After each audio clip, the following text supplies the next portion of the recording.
Hi అండి. నమస్తే. Welcome to my channel Lakshmi Ramana recipes. ఈరోజు మనం ఒక మంచి హెల్దీ అండ్ టేస్టీ బ్రేక్‌ఫాస్ట్ రెసిపీని ప్రిపేర్ చేసేసుకుందామండి.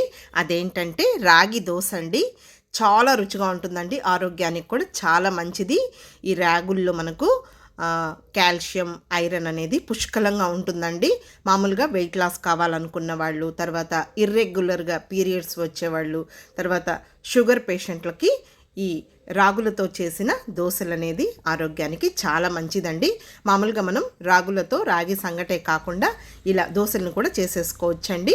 ఇక్కడైతే నేను కొద్దిగా కూడా బియ్యం కూడా వేయకుండా ఓన్లీ రాగులు, మినప్పప్పుతో ఈ దోసను ప్రిపేర్ చేశానండి. చాలా రుచిగా ఉంటాయి. చూడండి ఎంత క్రిస్పీగా ఉన్నాయో. మనకు క్రిస్పీగా కావాలంటే చేసుకోవచ్చు, మెత్తగా కావాలన్నా కూడా చేసేసుకోవచ్చండి. ఇలా చేసేసుకొని మనకు ఇష్టమైన చట్నీతో తింటే సూపర్ టేస్టీగా ఉంటుందండి. ఇక్కడైతే నేను పల్లీ చట్నీ అలాగే ఎర్రకారంతో ప్రిపేర్ చేశానండి. కాబట్టి ఎలా తయారు చేసుకోవాలో చూసేద్దామండి. ముందుగా ఒక మిక్సింగ్ బౌల్ తీసేసుకొని ఒక 2 కప్పుల రాగులు, అలాగే 2 కప్పుల రాగులకి 1 కప్పు మినపప్పు తీసేసుకోవాలండి. ఈ క్వాంటిటీతో మనం వేసుకుంటే మనకు దోశ కానీ ఇడ్లీ కానీ 2 చేసుకోవచ్చండి. అయితే నేను ఇక్కడ దోశలు మాత్రం ప్రిపేర్ చేశాను. అలాగే 1 టీ స్పూన్ మెంతులు కూడా వేసేసుకొని ఇప్పుడు ఇదంతా కూడా ఒకసారి కలిపేసేసుకోవాలి. ఇప్పుడు ఈ రాగులని, మినపప్పుని ఒక 2 సార్లు శుభ్రంగా కడిగేసేసుకోవాలండి. మామూలుగా మనం కొద్దిగా బియ్యం అనేది వేసి కూడా చేసుకోవచ్చండి. కానీ ఇక్కడ నేనైతే రాగులు, మినపప్పుతోనే చేస్తున్నానండి. ఒక 2 సార్లు కడిగేసిన తర్వాత ఫుల్గా నీళ్లు వేసేసుకోవాలండి. ఫుల్గా నీళ్లు వేసేసుకొని మూత పెట్టేసుకొని మినిమం ఒక 5-6 గంటలన్నా ఈ రాగుల్ని, మినపప్పుని నానబెట్టేసుకోవాలండి. చూడండి, ఒక 5-6 గంటల తర్వాత చూస్తే మనకు చక్కగా నానాయండి. మినపప్పు కూడా చూడండి బాగా నానింది. ఇంకా రాగులు కూడా బాగా నానిపోయాయి. మళ్ళీ నానిన తర్వాత ఇంకొక 2 సార్లు శుభ్రంగా కడిగేసేసుకోవాలండి. చాలండి, మరి ఎక్కువ సార్లు మనం వాష్ చేయాల్సిన అవసరం లేదు. ఇక్కడైతే నేను మళ్ళీ ఒక 2 సార్లు ఈ రాగుల్ని, మినపప్పుని కడిగేసేసానండి. ఇప్పుడు ఒక మిక్సీ జార్ తీసేసుకొని ఇంకా వీటిని ఒక 3-4 సార్లు మనం మిక్సీ పట్టేసుకోవాలి. కావాలంటే మీరు గ్రైండర్లో కూడా వేసేసుకోవచ్చండి. ఇప్పుడు ఒకసారి గ్రైండ్ చేసిన తర్వాత కొద్దిగా నీళ్ళు వేసేసుకొని చూడండి ఈ విధంగా మనం మిక్సీ పట్టేసుకోవాలి. మరీ నున్నగా కాటుకలాగా కాకుండా, అలాగని బరుకుగా కాకుండా చూపించిన విధంగా మిక్సీ పట్టేసుకోవాలి. ఇప్పుడు కొద్దిగా పెద్దగా ఉన్న గిన్నె తీసుకోవాలండి.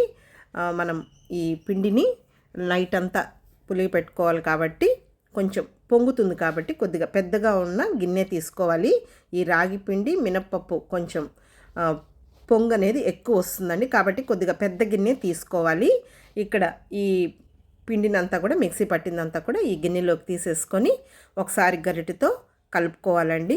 ఇప్పుడు మూత పెట్టేసుకొని ఇంకా నైట్ అంతా పక్కన పెట్టేసుకోవాలండి. మనకు బాగా ఈ రాగులు, మినప్పిండి బాగా పొంగుతుందండి. మామూలు మనం బియ్యం మినప్పప్పు వేసిన పిండి కంటే కూడా ఇప్పుడు నెక్స్ట్ డే మార్నింగ్ చూడండి తీసి చూస్తే మనకు పిండి అనేది బాగా పొంగిందనమాట.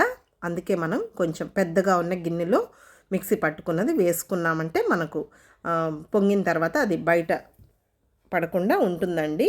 ఇప్పుడు గరిటెతో మళ్ళీ ఒకసారి కలిపేసేసుకోవాలి. చూడండి పిండి అనేది మనం ఈ విధంగా కొద్దిగా గట్టిగానే రుబ్బుకోవాలండి.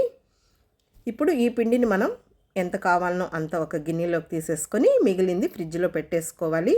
ఇప్పుడు నేను కొద్దిగా పిండిని తీసుకున్నానండి. తర్వాత కొద్దిగా సాల్ట్ వేసాను. ఇంకా వంట సోడా ఏం అవసరం లేదండి.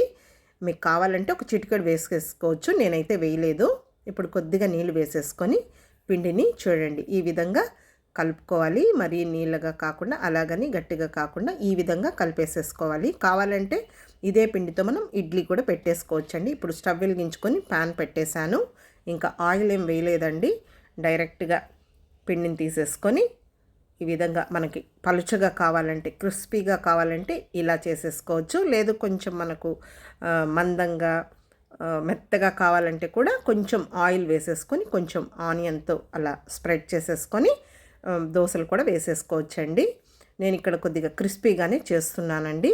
ఇప్పుడు కొద్దిగా ఆయిల్ వేసేసుకొని చూడండి మంచి కలర్ వచ్చిన తర్వాత ఇంకొక సైడ్కి తిప్పేసుకోవాలి. చూడండి మనకు దోశ అనేది ఎంత బాగా కరకరలాడుతూ మంచి కలర్లో వచ్చింది కదా అండి.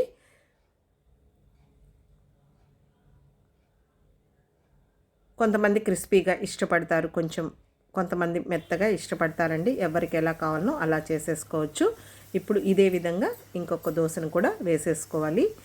ఫ్లేమ్ని మనం హై ఫ్లేమ్లో పెట్టేసుకొని మళ్ళీ మనం దోశ వేసుకునేటప్పుడు ఫ్లేమ్ని తగ్గించుకోవాలండి. ఒక్కొక్కసారి హై ఫ్లేమ్లో పెట్టి దోశ వేసామంటే అది అతుక్కుపోతుందన్నమాట. ఇప్పుడు కావాలంటే ఇంకొక సైడ్కి తిప్పకుండా ఇలా కూడా మనం చేసేసుకోవచ్చండి. ఒక సైడ్ మాత్రమే కూడా కాల్చుకోవచ్చు దోశని. కాబట్టి చూసారు కదా అండి, మంచి కలర్ఫుల్గా క్రిస్పీగా వచ్చింది.